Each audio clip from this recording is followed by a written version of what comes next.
Pratama Arhan dan Aziza Salsya resmi mengikat janji suci pada 20 Agustus 2023 di Tokyo, Jepang. Pernikahan mereka langsung menjadi berita utama lantaran dihadiri oleh tokoh-tokoh penting di Indonesia. Fakta baru terungkap kini Pratama Arhan dan Aziza Salsya dikabarkan tengah menjalani proses perceraian. Gugatan cerai talak itu telah teregistrasi di Pengadilan Agama Tiga Raksa sejak 1 Agustus 2025.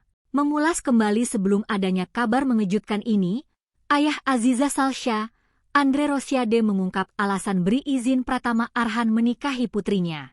Andre merasa yakin lantaran melihat wakil kapten timnas U23 Indonesia itu merupakan sosok seorang pekerja keras. Apalagi kata Andre saat itu ia dan istrinya melihat Pratama Arhan memang berniat serius menikahi anak pertamanya. Ibadah terutama salat jangan ketinggalan. Karena kan di luar negeri itu penyakit orang kita suka lupa salat, itu paling penting salat jangan lupa, jelas Andre.